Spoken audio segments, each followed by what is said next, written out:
शर्तों के साथ बढ़ा छूट का दायरा, लेकिन हवाई सेवा, metro, school, college, hotel, restaurant और सिनेमा हॉल पर पाबंदी रहेगी जारी। धार्मिक, राजनीतिक और सामाजिक कार्यक्रमों पर भी रहेगी रोक।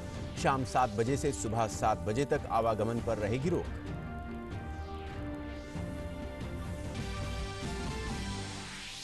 लॉकडाउन 4.0 में राज्यों को मिले ज्यादा अधिकार। राज्यों की आपसी सहमति से बस और यात्री वाहनों का अंतर राज्यीय आवागमन संभव। आवश्यक होने पर राज्य अतिरिक्त प्रतिबंध लगा सकते हैं। कैबिनेट सचिव ने की राज्यों के मुख्य सचिवों के साथ वीडियो कॉन्फ्रेंसिंग में अहम चर्चा।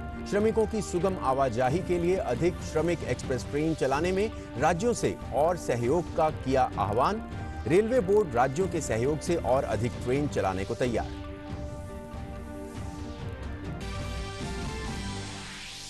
वित्त मंत्री निर्मला सीतारमण ने आत्मनिर्भर भारत पैकेज की 5वीं किस्त का किया ऐलान। कोरोना के कारण कर्ज चुकाने में असमर्थ कंपनियों को दिवाला संहिता के तहत 1 साल तक कार्रवाई से छूट का ऐलान।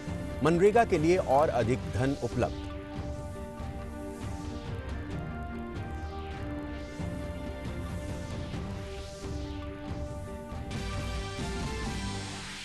देश में सक्रिय कोरोना संक्रमितों की संख्या बढ़कर हुई 53,946। 34,108 लोग इलाज के बाद हुए ठीक। मरने वालों की संख्या हुई 2,872। रिकवरी रेट बढ़कर 37.5% हुआ।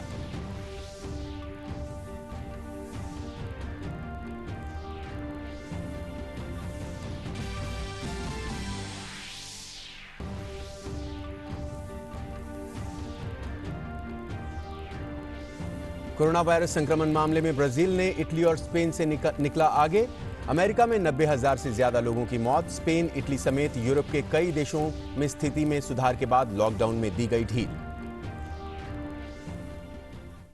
नमस्कार और अब देखते हैं समाचार विस्तार से। देश भर में लॉकडाउन 31 मई तक बढ़ा दिया गया है, लेकिन लॉकडाउन के नए नियमों में कई क्षेत्रों में पहले के मुकाबले काफी छूट दी गई है, ताकि कोरोना से बचाव के साथ साथ केंद्रीय गृह मंत्रालय की ओर से जारी लॉकडाउन 4.0 के दिशा निर्देश के अनुसार देश भर में सार्वजनिक कार्यक्रमों पर रोक रहेगी। स्कूल, मॉल, रेस्टोरेंट बंद रहेंगे। विमान और मेट्रो ट्रेनों का परिचालन भी 31 मई तक बंद रहेगा। देश में 31 मई तक लागू रहेगा लॉकडाउन।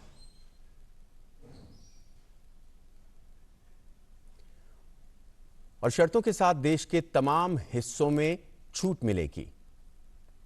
लॉकडाउन 4.0 में राज्यों के पास फैसले का ज्यादा अधिकार होगा। सोशल डिस्टेंसिंग के नियम पहले की तरह जारी रहेंगे। और किन किन चीजों पर पूरे देश में जारी रहेगी पाबंदी? घरेलू और अंतर्राष्ट्रीय विमान सेवा पर पाबंदी रहेगी। मेट्रो सेवा पर भी पाबंदी रहेगी। स्कूल, कॉलेज और अन्य शैक्षणिक संस्थान भी बंद रहेंगे। इनके अलावा hotel, restaurant, cinema hall, mall, gym ये भी बंद रहेंगे। वहीं तमाम धार्मिक गतिविधियां और पूजा स्थल बंद रहेंगे। सामाजिक, राजनीतिक और सांस्कृतिक समारोह पर भी रोक रहेगी। शाम 7 बजे से सुबह 7 बजे तक आवाजाही पर रोक रहेगी। स्वास्थ्य कारणों को छोड़कर 65 साल से अधिक उम्र के लोग, गर्भवती महिलाएं और 10 साल तक के बच्चे घर पर ही रहेंगे। और क्या क्या छूट मिलेगी? प्रतिबंधित चीजों के अलावा बाकी गतिविधियों की इजाजत है। स्पोर्ट्स कॉम्प्लेक्स और स्टेडियम खुलेंगे, लेकिन दर्शकों को अनुमति नहीं। खाने की होम डिलीवरी जारी रहेगी। और किन किन चीजों में मिलेगी छूट? कंटेनमेंट जोन को छोड़कर बाकी जगहों पर शर्तों के साथ छूट। राज्यों की आपसी सहमति से बस और यात्री वाहनों का अंतर्राज्यीय आवागमन। राज्य और केंद्र शासित प्रदेश के फैसले के तहत बस और यात्री वाहनों का राज्य के भीतर आवागमन रहेगा। और कंटेनमेंट बफर, रेड, ग्रीन और ऑरेंज जोन के लिए दिशा निर्देश इस तरह है। राज्य और केंद्र शासित प्रदेश स्वास्थ्य मंत्रालय के दिशा निर्देशों के तहत रेड, ग्रीन और ऑरेंज जोन तय करेंगे। रेड और ऑरेंज जोन में जिला प्रशासन स्वास्थ्य मंत्रालय के दिशा निर्देशों के तहत कंटेनमेंट और बफर जोन में तय करेंगे।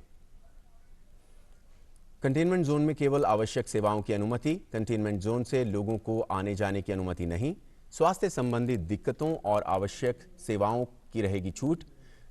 कंटेनमेंट जोन में कॉन्टैक्ट ट्रेसिंग और घर जाकर जांच होगी और देश भर के लिए दिशा निर्देश। सार्वजनिक कार्यस्थल पर फेस मास्क अनिवार्य। सार्वजनिक कार्यस्थल पर थूकना दंडनीय अपराध। सार्वजनिक स्थल और यातायात में सोशल डिस्टेंसिंग का पालन जरूरी। वैवाहिक कार्यक्रमों में सोशल डिस्टेंसिंग के साथ अधिकतम 50 लोगों की अनुमति। अंतिम संस्कार में सोशल डिस्टेंसिंग के साथ अधिकतम 20 लोगों की अनुमति। जहां तक संभव हो वर्क फ्रॉम होम का पालन किया जाए। दफ्तर, दुकान और संस्थानों में शिफ्ट में काम किया जाए। प्रवेश और निकास द्वारों पर थर्मल स्कैनिंग, सैनिटाइजर और हाथ धोने की सुविधा जरूरी।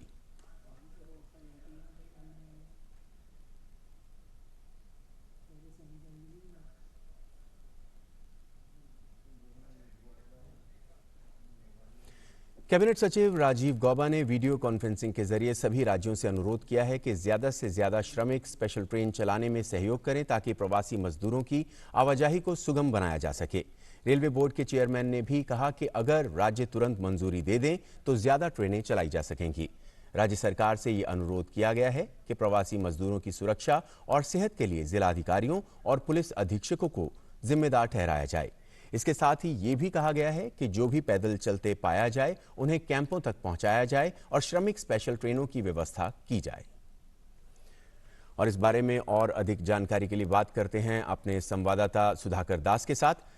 सुधाकर, लॉकडाउन 4.0 आज से लागू हो गया है। अगर देखा जाए पिछले 3 लॉकडाउन के हिसाब से इस लॉकडाउन में राज्यों को ज्यादा अधिकार दिए गए हैं, तो कुल मिलाकर किस तरह से लॉकडाउन 4.0 पिछले 3 लॉकडाउन से अलग है? जी बिल्कुल, देखिए मैं सवेरे एक अखबार देख रहा था तेजिंदर जी, और उसमें बड़े सही तरीके से उसको परिभाषित किया गया था, जिसको में कहा गया कि कंटेनमेंट को रेड और बाकी को ग्रीन सिग्नल। तो लगभग यही रूप है चौथे लॉकडाउन का। एक तरह से कह सकते हैं कि जो कंटेनमेंट जोन जिसको एक राज्य या जिला प्रशासन जिसको निर्धारित करेंगे केंद्रीय स्वास्थ्य मंत्रालय के दिशा निर्देशों के मुताबिक, अगर उसको छोड़ दिया जाए, वहां जो एसेंशियल एक्टिविटीज की छूट है उसको छोड़ दिया जाए, तो लगभग जो पूरे गतिविधियों को चलाने की छूट दी गई है। जिन प्रतिबंधित क्षेत्रों का हमने जिक्र किया जिसकी पहले अनुमति नहीं थी, जो भीड़ भाड़ वाली जगह हैं, सिनेमा हॉल, मॉल्स, हवाई यात्रा हो, मेट्रो सर्विसेज हो, इस तरह की अगर सेवाओं को छोड़ दिया जाए तो बाकी गतिविधियों की छूट दी गई है। तो एक तरह से कह सकते हैं कि जो पूरा अर्थतंत्र है, जो पूरी आर्थिक व्यवस्थाएं हैं, बाजार है, इन तमाम गतिविधियों को चलाने की छूट दी गई। तमाम फैक्ट्रीज चल सकेंगे और ये बहुत बड़ी राहत है।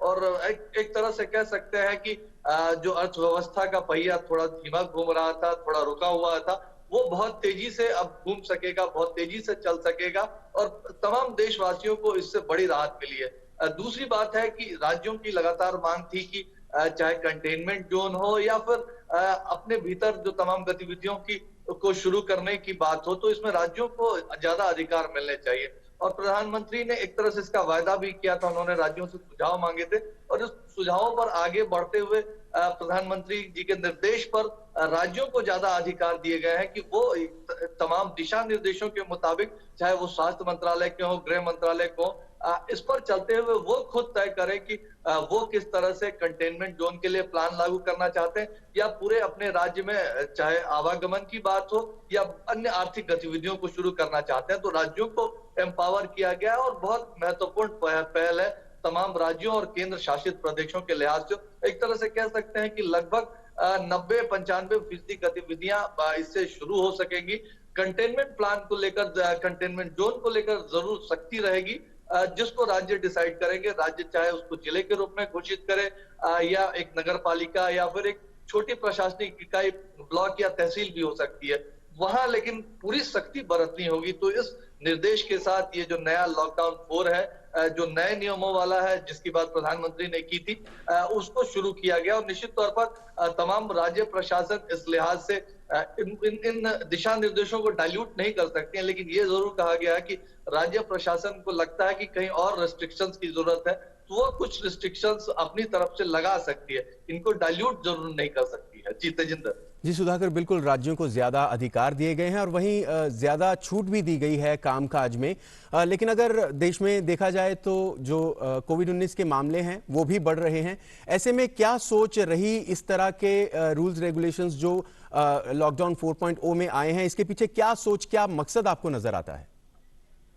देखिए, अगर मामलों की संख्या देखें तो तेजिंदर अभी भी दुनिया के अगर बड़े देशों के मुकाबले से बात करें तो भारत में चाहे केसेस की संख्या हो या डबलिंग रेट की बात हो या मौतों की संख्या हो, ये आंकड़ा जो है ये फीसदी में दुनिया के तमाम बड़े देशों के मुकाबले काफी कम है और एक तरह से हमने इससे बचाव कर रखा है। ये सोच सबको साथ रखनी पड़ेगी कि ये सच्चाई है, कोरोना हमसे बहुत जल्दी हमसे छूट कर जाने वाला नहीं, हमारे साथ रहने वाला। ऐसे में जरूरी है कि बचाव के जो उपाय हैं और साथ ही साथ इसके पीछे एक बड़ी सोच ये भी थी कि पिछले 2-2.5 महीने में जो तैयारियां हुई है, करीब 1000 कोविड अस्पताल बनाए गए हैं, 3-4 लाख जो अलग से आइसोलेशन बेड की बात हो, आईसीयू बेड्स की बात हो, और ये 2-2.5-3 महीने पहले कोई इसकी कल्पना नहीं कर सकता था कि अगले 2-2.5 महीनों में हम 1000 नए अस्पताल बना सकेंगे, 3-4 लाख बेड की फैसिलिटी ये क्रिएट कर पाएंगे। इस वजह से ये भरोसा बढ़ा है कि अगर कोई एक तरह से आउटब्रेक की या तमाम तरह की स्थिति बनती है जिसको लेकर अगर कोई इस तरह की स्थिति आती है तो उसकी भी तैयारी हमारी है। ये बात एक तरह से निश्चिंतता आई है, राज्य और केंद्र इस बात को लेकर निश्चित है, लेकिन निश्चित तौर पर वो स्थिति नहीं आने देनी है, उस तरह की कोशिश करनी है और सरकार को भरोसा है, राज्यों को भरोसा है कि लोग अगर सपोर्ट करें, सोशल डिस्टेंसिंग या 2 गज की दूरी जरूरी है, इन तमाम उपायों का पालन करें तो एक तो फ्लैटनिंग ऑफ कर्व की बात की जा रही है, डबलिंग रेट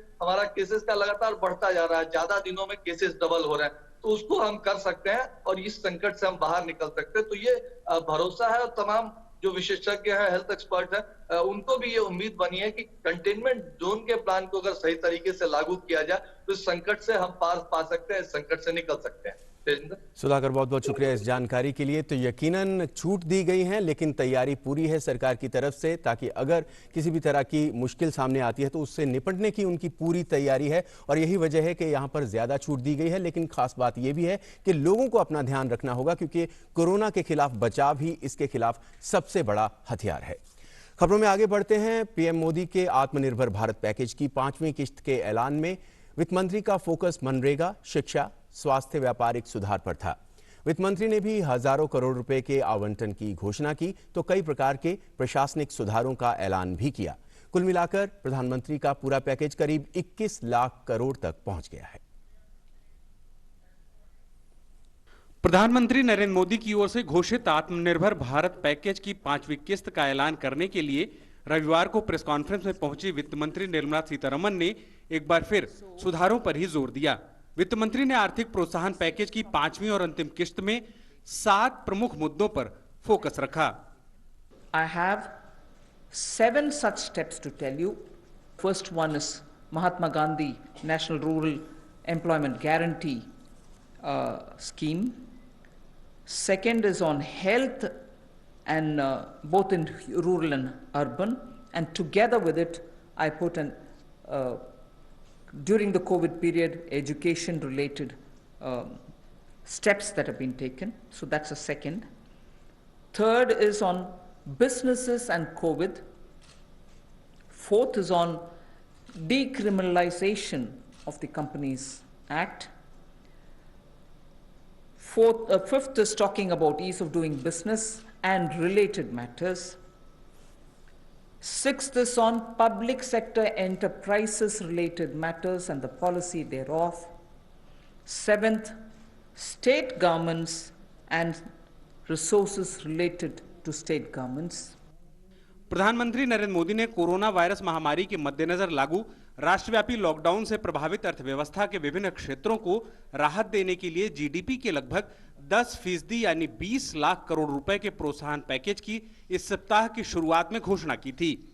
इसकी 5वीं किस्त में सरकार ने ग्रामीण रोजगार गारंटी योजना यानी मनरेगा के लिए अतिरिक्त 40,000 करोड़ रुपए के आवंटन की घोषणा की है। इससे घर लौट रहे प्रवासी श्रमिकों को रोजगार मुहैया कराने में मदद मिलेगी। A lot of workers are going back to their villages and we've made provision so that they can also join in if they want to enroll in Manrega. So government will now allocate an additional 40,000 crores. Nirmala Sitharaman ने online शिक्षा के प्रसार के लिए कई अहम कदमों का ऐलान किया। उन्होंने कहा कि डिजिटल या ऑनलाइन शिक्षा के लिए मल्टी मोड एक्सेस का एक कार्यक्रम ई विद्या जल्दी ही शुरू किया जाएगा। गैर इंटरनेट वालों के लिए स्वयं प्रभा चैनल के जरिए शिक्षा दी जाएगी। इसके अलावा पहली से लेकर 12वीं तक हर कक्षा के लिए अलग अलग टीवी चैनल शुरू किए जाएंगे।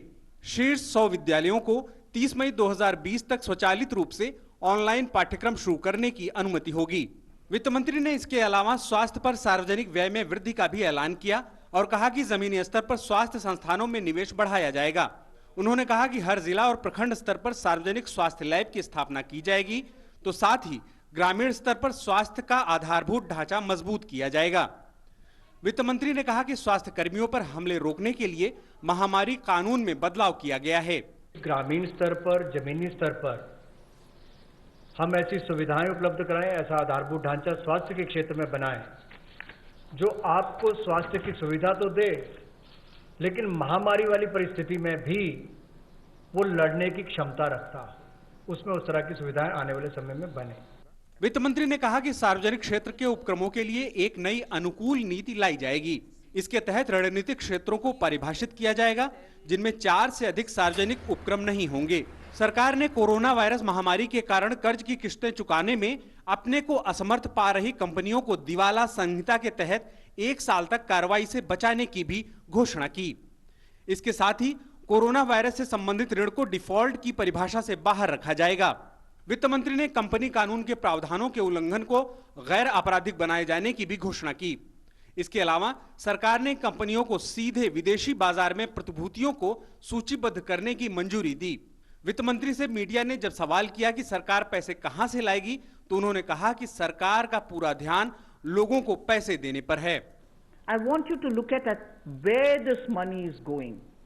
किन के हाथ में जा रही है, किसके लिए जा रही है? एसेट क्रिएशन के लिए जा रही है, उनका रोजाना खर्च के लिए जा रही है, उनके रोजगार छूट ना जाए उसके लिए जा रही है, कंपनीज बंद ना हो उसके लिए जा रही है। कंपनीज बंद होने में क्या नुकसान है? रोजगार चली जाएगी, उत्पादन चली जाएगी। So we are making sure money goes to the right place. So for the moment I would like you to please focus on where all this money. We've even issued a rescheduled borrowing calendar. Obviously we are borrowing. वित्त मंत्री ने press conference में lockdown के दौरान सरकार की ओर से अब तक दी गई मदद का भी ब्यौरा रखा। उन्होंने कहा कि लॉकडाउन के दौरान पीएम किसान की 2000 रुपए की नकद सहायता योजना के तहत 8 करोड़ 19 लाख किसानों को 16,394 करोड़ रुपए का भुगतान किया गया। उन्होंने बताया कि वृद्ध और अन्य लोगों को 1,405 करोड़ रुपए की पहली किस्त और 1,402 करोड़ रुपए की दूसरी किस्त का भी भुगतान किया गया है। उन्होंने कहा कि 20 करोड़ महिला जनधन खाता धारकों को 10,025 करोड़ रुपए हस्तांतरित किए गए हैं। इसके साथ ही गरीबों को 6 करोड़ 81 लाख रसोई गैस सिलेंडर मुफ्त दिए गए हैं। उन्होंने कहा कि कर्मचारी भविष्य निधि संगठन यानी ईपीएफओ के करीब 12 लाख सदस्यों ने लॉकडाउन के दौरान 3,360 करोड़ रुपए की निकासी की है। Bureau report, DD news. और इस बारे में और जानकारी के लिए बात करते हैं अपने संवाददाता अजय मिश्र के साथ। अजय, स्वागत है आपका। अजय, कल 5वीं किस्त जारी की गई आत्मनिर्भर भारत पैकेज की, तो इसको देखते हुए अगर देखा जाए पूरे इन 5 जो किस्तों में ये पैकेज जारी किया गया है आत्मनिर्भर बनाने के लिए भारत को, तो कौन से ऐसे क्षेत्र हैं जिनमें आपको लगता है कि क्रांतिकारी बदलाव हो रहे हैं और आत्मनिर्भर भारत बनाने में अगले कुछ समय में वो बेहद अहम भूमिका निभाएंगे? कौन से ऐसे मुख्य बिंदुओं पर आप प्रकाश डालना चाहेंगे? तेजिंदर जी, बहुत धन्यवाद। सबसे पहले तो आपको बताएं कि आत्मनिर्भर भारत अभियान की जब शुरुआत की गई तो प्रधानमंत्री ने स्पष्ट तौर पर यह कहा कि हम कुछ ऐसे बदलाव करने जा रहे हैं जो लैंड, लेबर, लिक्विडिटी और लॉज, ये 4 चीजों से संबंधित होंगे। इसलिए जो भी पैकेज हमारे सामने रखा गया है वो इन्हीं 4 बिंदुओं को ध्यान में रखते हुए रखा गया है। अगर हम देखें लॉज की, तो बहुत सारे कानूनों में बदलाव किए गए हैं। मिसाल के तौर पर जो आपका आईबीसी कानून है उसमें बदलाव किया गया, कंपनी अफेयर्स में बदलाव किया गया, एमएसएमई की परिभाषा बदली गई, डिजास्टर मैनेजमेंट के तहत जो हेल्थ वर्कर्स पे अटैक हो रहे हैं उसको लेकर के ऑर्डिनेंस लेकर के आई सरकार। बहुत सारे जो टैक्सेशन में छूट देने के लिए 30 नवंबर तक सीमा बढ़ाई गई है। और जितने भी कानून के प्रावधान है सुधार के लिए, जो एपीएमसी एक्ट है जो अभी तक 20 सालों से लंबित पड़ा हुआ था, खेती बाड़ी की जो दशा उससे बहुत ही प्रभावित हो रही थी, उसको बदलाव किया गया है। एक नया कानून लेकर के आ रही है सरकार जिसमें कि किसानों को क्वालिटी एश्योरेंस के लिए जो कॉन्ट्रैक्ट फार्मिंग है उसको देने की छूट होगी। एपीएमसी एक्ट में बदलाव के जरिए वो किसी भी राज्य को अपना माल बेच पाएंगे, किसी भी व्यक्ति को अपना माल बेच पाएंगे। ये सब फार रीचिंग जो कानून में बदलाव किए गए हैं वो तो पहली चीज रही। दूसरी बात है लिक्विडिटी की। लिक्विडिटी कल जैसा वित्त मंत्री ने और आपकी पैकेज में ही बताया गया कि ये करीब 21 लाख करोड़ रुपए का पैकेज है। अगर आप पीएम गरीब कल्याण योजना को देखें तो करीब पौने दो लाख करोड़ रुपए वहां पर खर्च किए गए। 8 लाख करोड़ रुपए की लिक्विडिटी आरबीआई की तरफ से दी गई। 6 लाख करोड़ रुपए एमएसएमई सेक्टर के लिए और खेतीबाड़ी के लिए दिया गया। जो छोटे किसान और सीमांत किसान है उनके लिए 1.5 लाख करोड़ रुपए का क्रेडिट देने की उम्मीद है। मनरेगा में 40,000 करोड़ रुपए बढ़ाया गया। 60,000 करोड़ रुपए बजट में पहले से हैं, वहां भी 1 लाख करोड़ रुपए का खर्चा। तो स्पष्ट तौर पर उन लोगों को कैश ट्रांसफर किया जाए जिनको सबसे ज्यादा जरूरत है, जो हाशिया पे पड़े हुए हैं। एमएसएमई सेक्टर को सबसे ज्यादा बल दिया जा रहा है क्योंकि रोजगार सबसे ज्यादा वहीं पे सृजन किया जाता है। और माइग्रेंट लेबर्स की जो समस्या है उस पर नए सिरे से रणनीति बनाने के लिए राज्यों को पूरी छूट दी गई है और उनका पूरा ख्याल रखने के लिए निर्देश दिए गए हैं। तो स्पष्ट तौर पर ये जो 4 बिंदु हैं उसकी वजह से जो आत्मनिर्भर भारत है वो अब यहाँ से रास्ता खुलता है।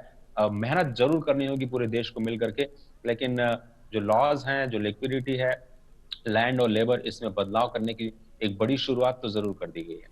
जी अजय, बहुत बहुत शुक्रिया इस जानकारी के लिए। तो एक बड़े बदलाव की शुरुआत जरूर हो गई है। अब मेहनत जरूर करनी होगी ताकि आत्मनिर्भर भारत आगे बढ़ते रहें और आत्मनिर्भर भारत की तरफ हम बढ़ते जाएं।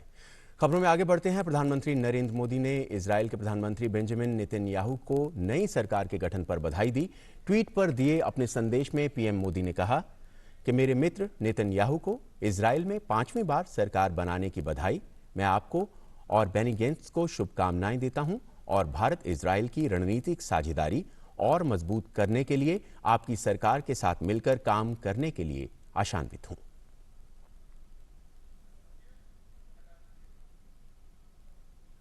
देश में कोविड-19 के मरीजों के स्वस्थ होने की दर 37.5% हो गई है। पिछले 24 दिन के दौरान संक्रमित मामलों के दोगुना होने की दर 11.5 रही है, जो पिछले 3 दिन में गिरकर 13.6% रह गई है। स्वास्थ्य मंत्रालय के मुताबिक देश में अभी तक कोविड-19 से 90,927 व्यक्ति संक्रमित हुए हैं। इनमें से 34,109 लोग स्वस्थ हो चुके हैं। कोविड-19 के संक्रमण से कुल 2,872 लोगों की मृत्यु हुई है। पिछले 24 घंटे के दौरान संक्रमण के 4,987 मामले सामने आए हैं। देश में 373 सरकारी और 152 निजी प्रयोगशालाएं हैं। अभी तक 22 लाख से अधिक लोगों की जांच की जा चुकी है। देश में 8 राज्यों और केंद्र शासित प्रदेश ऐसे हैं जहां कोरोना-19 के संक्रमित होने का कोई नया मामला सामने नहीं आया है। वंदे भारत मिशन के दूसरे चरण के तहत कल खाड़ी देशों दुबई, अबू धाबी और बहरीन से एयर इंडिया की 3 उड़ानें केरल के एर्नाकुलम पहुंची।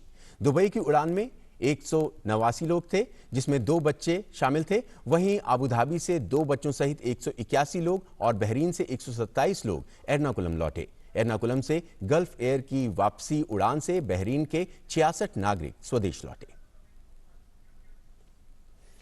और देश के तमाम राज्यों में फंसे प्रवासी मजदूरों को उनके घर तक पहुंचाने के लिए श्रमिक स्पेशल ट्रेनों के चलने का सिलसिला जारी है। हजारों ट्रेनों के माध्यम से अब तक लाखों मजदूर अपने गृह राज्य पहुंच चुके हैं, जो घर पहुंचकर बहुत खुश हैं। पंजाब में लॉकडाउन के दौरान फंसे मजदूरों को लेकर एक ट्रेन मोहाली से 874 और दूसरी ट्रेन लुधियाना से 1508 प्रवासी श्रमिकों को लेकर उत्तर प्रदेश के हरदोई पहुंची। हरदोई पहुंची ट्रेनों के सभी श्रमिकों को उतरने पर एक एक करके सोशल डिस्टेंसिंग का पालन कराते हुए मेडिकल टीम की गहन जांच के बाद उनके लिए निर्धारित रोडवेज की बसों पर बैठाया गया। इन सभी को मुफ्त ट्रेन यात्रा के अलावा भोजन और पानी दिया गया। चक्रवाती तूफान अम्फान बंगाल की खाड़ी के ऊपर कल भीषण चक्रवाती तूफान में तब्दील हो गया है, जिससे ओडिशा तथा पश्चिम बंगाल के कई तटीय जिलों में तेज रफ्तार हवाओं के साथ भारी बारिश की संभावना है। यह तूफान 20 मई की दोपहर और शाम के बीच में बहुत भीषण चक्रवाती तूफान के तौर पर पश्चिम बंगाल में सागर द्वीप समूह और बांग्लादेश के हतिया द्वीप समूहों के बीच पश्चिम बंगाल बांग्लादेश तटीय क्षेत्रों से गुजर सकता है। नेपाल सरकार ने देश में जारी लॉकडाउन को 2 जून तक बढ़ा दिया है। लॉकडाउन बढ़ाने का फैसला काठमांडू में कल शाम हुई कैबिनेट की बैठक में लिया गया। इससे पहले उच्च स्तरीय समन्वय समिति ने देश में बढ़ रहे कोरोना वायरस के मामलों के मद्देनजर सरकार को 15 दिन के लिए लॉकडाउन बढ़ाने की सिफारिश की थी। नेपाल में रविवार शाम तक कोविड-19 के मामले बढ़कर 295 हो गए और 2 लोगों की मौत हो गई थी।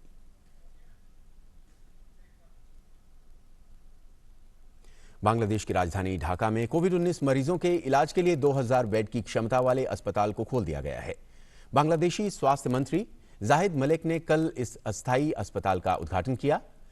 जरूरत पड़ने पर इस अस्पताल की क्षमता को बढ़ाकर 5000 बेड तक किया जा सकता है। गौरतलब है कि बांग्लादेश में कोरोना संक्रमित मरीजों की संख्या 22,000 से ज्यादा हो चुकी है और 328 लोगों की मौत हो चुकी है। वहीं कोरोना से ठीक होने वाले लोगों की संख्या 4,373 हो गई है।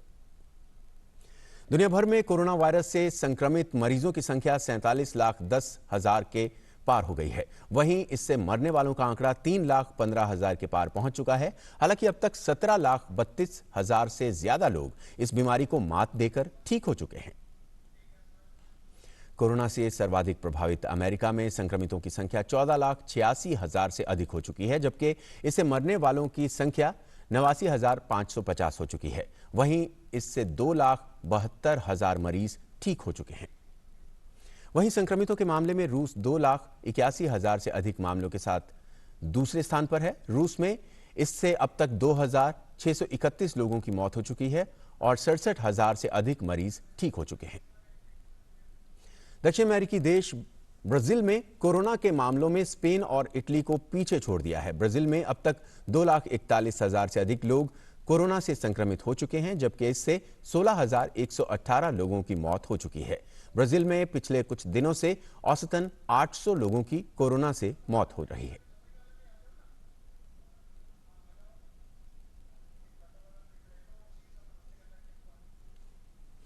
स्वर कोकिला लता मंगेशकर ने ट्वीट कर एक गीत प्रधानमंत्री नरेंद्र मोदी को समर्पित किया है। उन्होंने ट्वीट किया, इसरा के बहुत गुणी 211 कलाकारों ने एक होकर आत्मनिर्भर भारत की भावना से प्रेरित इस गीत का निर्माण किया है, जो पूरे भारत की जनता और हमारे आदरणीय प्रधानमंत्री नरेंद्र भाई मोदी जी को हम अर्पण करते हैं।